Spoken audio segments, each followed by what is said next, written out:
자, 이제 정말 본격적으로 주제 달아볼게요. 자, 오늘 해외 축구 이적 시장 이야기를 좀 해볼까 합니다. 지금 해외 축구 분위기가 심상치가 않습니다. 여러 가지 이야기들, 썰들이 막 난무하고 있는데 하나하나씩 좀 짚어보도록 할게요. 일단 아직 이적 시장 초기잖아요. 그렇죠. 이적 시장 완전 초기죠. 완전 초기죠. 저희가 이제 주제를 부여받기는 했사오나 초기라서 뭐 엄청난 게 다 된 건 없는데 엄청나게 한 구단들이 있긴 있어요. 네. 그 첼시의 에이스를 데려간 레알 마드리드, 저 첼지언님 그 에이스를 데려간 레알 마드리드인데 아자르 선수 그리고 저희 원투펀치에서도 몇 차례 언급이 됐던 밀리탕 선수 수비수 요비치 선수도 원투펀치에서 지난 시즌에 많이 나왔죠. 그리고 브라질의 아주 정말 센스 넘치는 이제 유망주를 또 데려왔는데 호드리고 고에스 선수 산토스로부터 그리고 페르랑 망디라고 이 선수가 리옹의 이제 레프트백인데 사실 이제 마르셀로 선수의 수비력에 의문부호가 달리기 시작했거든요. 지난 시즌부터. 그래서 어떻게 보면 뭐 마르셀로 선수가 정말 그 위치에서는 지존 같은 역할을 단연간 해왔던 선수이기는 하지만 이제는 공격으로 올라갔다가 내려올 때의 수비 밸런스가 좀 좋지 않다는 얘기가 나오고 있고 뭐 그래서 그랬는지는 몰라도 페르랑 망디라는 선수를 또 레알이 영입을 했어요. 그래서 지금 뭐 쓴 돈만 해도 엄청나요. 아자르, 밀리탕, 요비치, 호드리고, 망디 값이 싼 선수가 없어요. 다 엄청나게 비싼 엄청난 돈을 쓰고 선수들인데 여기에 지금 얘기 나오는 거는 포그바 선수, 네이마르 선수 그리고 여전히 뭐 몇 년째 계속 얘기는 따라다니는 음바페 선수 뭐 이런 얘기가 또 따라다니거든요. 레알 마드리드에게는. 근데 이제 이게 어떻게 될 거냐. 그리고 문제는 이제 레알 마드리드가 지금 내보내고 싶어하는 선수들도 있는데 대표적으로는 가렛 베일 선수가 가장 대표입니다만 이 내보내는 선수들의 정리가 또 돼야 사실 여기다가 더 할 수도 있거든요. 에릭센 선수도 있죠. 크리스티안 에릭센 선수도 레알 마드리드 뭐 포그바 선수냐 에릭센 선수냐 뭐 이런 얘기도 있는데 어쨌든 레알이 지금 완전 초기지만 가장 거하게 한 팀이고요. 그리고 빼놓을 수 없는 팀이 분데스리가의 두 팀. 바이에른 뮌헨과 도르트문트예요. 바이에른 뮌헨이 이미 루카스 에르난데스 선수와 벤자민 파바르 선수 그러니까 프랑스의 월드컵 우승 양쪽 측면 멤버들 아닙니까? 그런데 이 두 선수로 인해서 제가 예전에도 이 말씀을 드렸는데 바이에른 뮌헨은 이제 세대 교체 쪽으로 영입이 들어간다. 그 얘기를 아마 그 겨울 이적 시장에 드렸을 거예요. 그런데 루카스 에르난데스, 벤자민 파바르 선수로 인해서 그 이제 신호탄을 쏘아 올렸고 여기에 이제 우리 팬들도 좀 아시는 선수인데 함부르크의 얀 피테 아르프 선수. 요 선수까지도 이제 근데 바이에른 뮌헨도 지금 여기서 끝은 아니고 몇몇 또 거물들 얘기가 또 연루가 되고 있어요. 그래서 바이에른 뮌헨도 레알만큼은 아니지만 어느 정도 그래도 거한 레벨로 지금 들어가고 있고요. 그리고 여기에 도르트문트가 훈멜스 선수를 글쎄요 정말 애증의 존재인 훈멜스 선수를 다시 데려왔고 레버쿠젠의 율리안 브란트, 웨넨글라트바흐의 토르강 아자르, 호펜하임의 니코 슐츠, 도르트문트도 상당히 지금 거한 수준으로 하고 있어요. 그래서 세 팀은 현재 끝난 것만 해도 좀 거한 그런 팀들이 있고 뭐 얘기가 되고 있는 걸로만 이제 따지면 장 의원님께 마이크를 넘기겠지만 덜 리흐트, 포그바, 그리즈만, 네이마르 뭐 음바페 뭐 등등등등 이제 그거 말씀해 주세요. 그냥 훅 토스해 주시네요. 음바페 진짜 그리즈만, 네이마르 이적 초기이기 때문에 특히 이제 그동안 지난 시즌 특히 부진했던 팀 B클럽 중에 이런 팀들은 좀 관심이 있을 텐데 지금 모양새가 대충 형성되고 있는 팀이 레알 마드리드죠. 바이에른 뮌헨도 물론 있고 그렇지만 레알 마드리드 같은 경우는 지난 시즌 팬들 아시다시피 과연 호날두의 공백이 어느 정도로 여파가 있을까? 그쵸. 네, 오히려 팀 플레이가 그 전 시즌에 뭐 아센시오나 이런 유망주들도 혹시 터질까? 뭐 이런 느낌도 있었기 때문에 다른 시너지 효과가 오히려 또 있지도 않을까라는 생각을 안 했던 건 아니에요. 근데 막상 뚜껑을 열어보니까 호날두의 공백은 좀 컸죠. 공격 득점 파괴력이 좀 커졌고 그리고 장기 레이스에서는 역시 허리라인에서 조금 노쇠화된 토니 크로스를 비롯해서 그 3미들 체제가 조금 에너지가 좀 떨어진 느낌이 있었고 측면 풀백도 장기 레이스에서는 조금 부하가 걸리는 이런 부분이 있었단 얘기죠. 그러니까 지금 그런 부분을 보강하기 위해서는 저는 요비치만 데려왔으면은 조금 요비치가 먼저 나왔었으니까 물론 아자르도 계속 연결됐지만 그랬지만 아자르를 데리고 가면서 요거는 영입이 잘 됐다라는 생각이 듭니다. 그럼 지단 감독 입장에서도 사실 전술적으로도 요비치는 양발도 잘 쓰지만 2선 역할을 또 수행할 수 있는 여러 전술적 공격 옵션이 될 수가 있어요. 아자르와 같이 프리하게 움직여주면서 벤제마를 만약에 같이 쓴다면 저는 이제 포그바도 말씀하셨지만 커리는 포그바를 만약에 데려온다면 확실히 뒤는 한 명 더 영입이 돼야 될 것 같아요. 조금 활동량이 있고 좀 헌신적으로 좀 많이 굳은 일을 할 수 있으면서도 패싱력이 어느 정도 있는 그런 클래스의 미드필더가 한 명 더 필요하다. 네. 지금 그 부분은 좀 부족한 것 같아요. 남아있는 선수를 조금 쓴다 그래도 중앙 미드필더의 보강이 저는 더 오히려 절실해 보입니다. 네. 지금의 3미들 경험이 많지만 장기 레이스에 대비해서 네이마르가 오는 거는 너무 이쪽으로 지금 거기 지금 선수들이 많거든요. 이 선수들이 네네. 어떻게 정리가 될지 모르겠지만 베일리 선수 뭐 얘기를 하셨지만 네이마르까지 오면은 조금 그거는 좀 앞쪽이 좀 정리가 막 필요한 느낌이 들고 오히려 저는 지금 시급한 거는 레알 마드리드는 지금 그래도 조금 살을 붙여서 긍정적으로 가는 방향에서는 팀의 중앙이 더 살아야 된다. 네. 그래서 저는 미드필더가 조금 더 필요하지 않냐.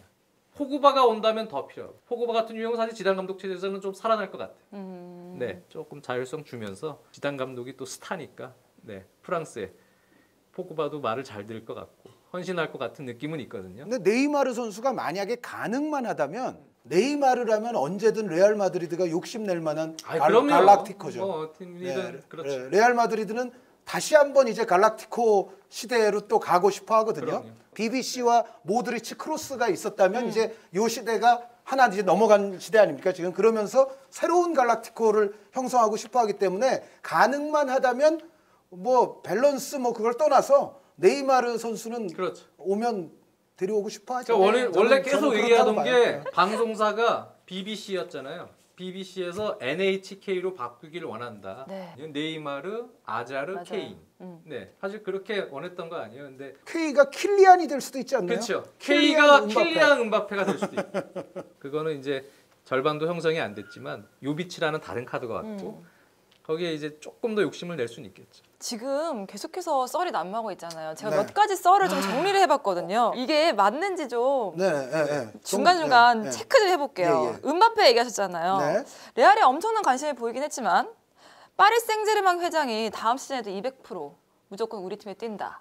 네, 그 축구판에서 100%, 200% 이런 말은 100% 믿을 수는 없습니다. 200%라는 말을 100% 믿을 수가 없어요. 그러니까 200%일 것 같던 일이 어느 순간 뒤바뀌는 경우도 있기 때문에 네네. 그런데 음바페 선수는 그래도 잔류 가능성은 높아 보이는 건 사실이에요. 왜 그러냐면 네이마르가 오히려 떠나면 떠났지 지금. 네. 근데 만약에 둘 중에 하나를 파리 생제르맹이 내줘야 한다면 네이마르를 그래도 내줄지 않을까. 네. 그럼 네이마르 얘기 나왔으니까 계속 해볼게요. 메시가 바르샤 회장에게 영입해주세요 네이마르를. 이란 얘기를 했다고. 전체적으로는 네이마르는 또 에이스가 되고 싶어 하고 네. 메시의 존재하에서 자신은 다른 곳에서 에이스가 되고 싶은데 갔죠. 네. 근데 이제 특히 지난 시즌의 상황을 보면은 이 선수가 풀 시즌에 리스크가 조금 많이 생기는 것 아니냐라는 우려는 분명히 있거든요. 부상이 있었어요. 네네. 근데 음바페는 이제 장기 레이스에서 B클럽에서 뛸 수 있는 피지컬적인 부분 그런 부분에 있어서는 그래도 제가 볼 땐 가능성이 여전히 많고 뭐 어떤 부상이나 이런 리스크는 그래도 조금 덜하지 않을까 싶어요. 그래서 어떤 빅클럽이든 지금 음바페는 데려가면 돈이 있어서 가능하면 데려가면 되죠. 무조건. 근데 지금 기간은 이 종류가 너무 비싼 기간이고 파리가 내놓고 싶어하지도 않는 그쵸. 기간이고. 네, 그거는 당장. 사실 현실적으로 이루어지기는 그렇게 쉽지는 않아요. 장기적인 측면에서 봤을 때는 두 선수를 판다면 저도 한현님하고는 동감하는 부분이죠. 오히려 네이마르를 내놓지 않겠느냐. 네네. 그거는 이제 협상하기 나름이지만 돈 많은 클럽끼리. 근데 네이마르가 만약에 시장에 나올 경우에는 데려갈 수 있는 후보는 극히 제한적이죠. 뭐 그런 얘기도 나와요. 뭐 맨체스터 유나이티드도 네이마르에 관심이 있어. 그런 네. 얘기도 있긴 있습니다. 그런데 EPL에 아주 돈 많은 클럽이나 레알 마드리드, 바르셀로나밖에는 안 되긴 하죠. 그리고 메시 선수는 네이마르 선수를 좋아할 가능성도 크죠. 근데 이제 네이마르 선수 입장에서 봤을 때 한 번 메시의 휘하를 벗어나기 위해서 나왔는데 다시 메시의 휘하로 들어간다. 그런데 이제 네이마르 선수도 여러 가지 좀 이렇게 생각을 하겠죠. 굴리겠죠. 그러니까 뭐냐면 내가 과연 메시의 휘하를 벗어나서 그동안 행복했는가? 사실 파리에서 그렇진 않았거든요. 실제로 매 시즌 또 중요한 시기에 부상을 당하면서 팀에 또 기여하지 못한 부분도 있고 그런 게 있죠. 그러니까 그렇게 행복하진 않았어요. 그리고 메시 선수가 나이를 그때보다는 더 먹었죠. 그렇죠. 몇 년 전에도 뭐 스피디하게 그 스피드로 먹고 살진 않았지만 지금은 어찌됐건 더 느려지고 있는 게 사실이죠. 메시 선수가.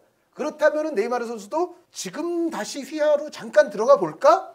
라는 부분은 괜찮을 그런 수도 생각은 있겠는데, 할 수도 원래. 있는데 할 수도 있는데 만약에 바르셀로나가 아예 아닌 팀에서 오퍼가 오면 우리는 바로 당신이 에이스입니다. 이러면 그 네이마르 선수가 거기에 더 끌릴 더 수도 있죠. 그렇죠. 가능성이 예, 예. 자, 그리즈만 얘기를 또 해볼게요. 바르샤가 원한다라고 했는데 갑자기 그 메시가 네이마르를 영입해달라고 하는 얘기가 막 나오니까 갑자기 또 리버풀 이야기도 솔솔 나오고 좀 이제 그럽니다. 이적 시장 초기니까 여러 연계 루머 설들이 이제 난무하죠. 연세 이동이 분명히 큰 이동은 한 선수들이 이제 이동하면서 연세의 큰 이동들이 이루어지는데 그리즈만이 그 키는 분명히 쥐고 있다고 좀 보여져요.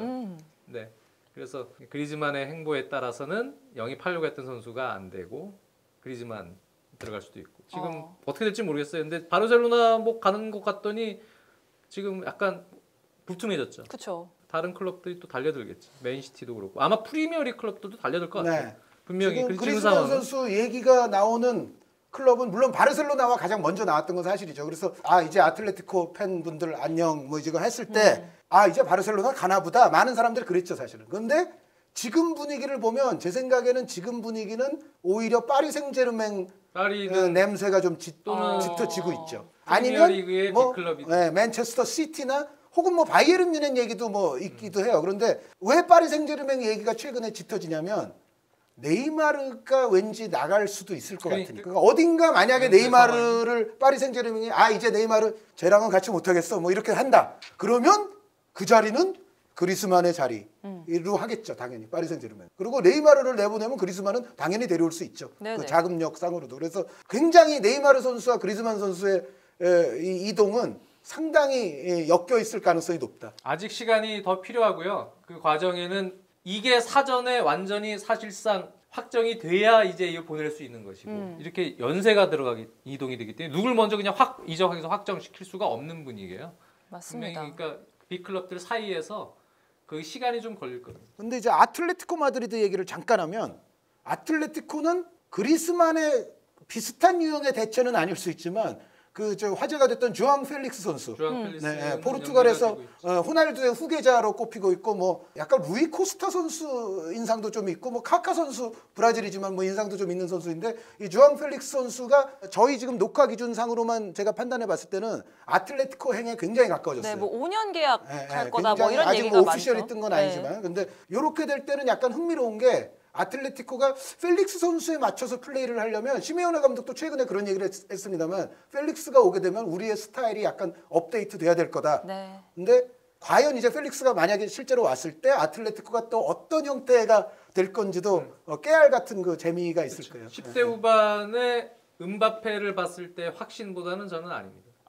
네, 개인적으로. 피지컬적으로나 그런 면에서는 아니죠. 이 선수도 19살이긴 한데요. 저도 이 선수 경기를 보면 대표팀이나 벤피카 경기를 보면 그 정도의 확신은 아닌데 분명히 가능성은 있죠. 알겠습니다. 마지막 포그바 선수 유벤투스의 사리 감독이 포그바와 라비오를 원한다. 핫은 핫인데 제 생각에는 현실적으로는 레알 대 유벤투스의 대결이 될 공산이 그래도 좀 크다. 포그바 선수의 뭐 친정 클럽 중에 하나고요. 유벤투스는. 그또 유벤투스에서 어떻게 보면 또 세계적인 레벨로 도약했던 클럽 자체가 또 유벤투스였고 그리고 물론 포그바 선수에게도 엄청난 자금이 필요하기 때문에 일단 팀이 돈이 있어야 된다는 전제가 있어야 되는데 요 중에서는 결국은 레알 아니면 유벤투스 양단 간에가 가장 확률이 그래도 높지 않느냐. 얘기를 들어보니까 대체 이 끝에는 무엇이 있을지 어떻게 가게 될지 각 팀은 어떻게 구성이 될지 너무너무 기대가 되는 것 같아요. 한 명만 더 얘기하면 처음에 여름 이적 시장 아주 열리기 전에는 바르셀로나로 거의 갈 것 같았던 덜리흐트 선수 있죠. 네. 마타이스 덜리흐트 선수. 이 선수도 요즘 보면은 바르셀로나는 오히려 아닌 것 같고 프리미어리그 올 것 같아요. 네.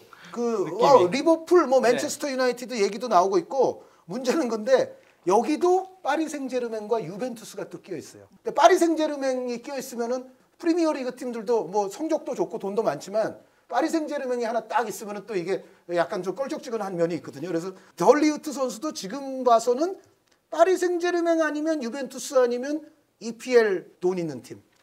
그렇게 중에 양당 간에 나자. 오히려 바르셀로나는 그보다 더 아랫 단계로 지금 순위가 내려간 것 같아요. 아스날을 한번 돈 좀 쓰세요. 이분이 쓰는 건 아니니까. 아스날은 아, 저도 마찬가지. 물론 더리우트 이적 시장 선수가 때문에. 있으면은 뭐 어느 팀인들 안 좋겠습니까? 뭐 앞으로 한 10년을 또 유럽 축구 수비계를 이끌어갈 선수 중에 한 명인데 그 돈이면 뭔가 예전에 데니스 베르캄프나 티에리 앙리처럼 팀의 역사를 좀 바꿀 수 있는 선수 하나만 좀 왔으면 좋겠어. 자, 이렇게 후끈 날아오르는 해외 이적 시장에 대해서 저희가 알아봤고요.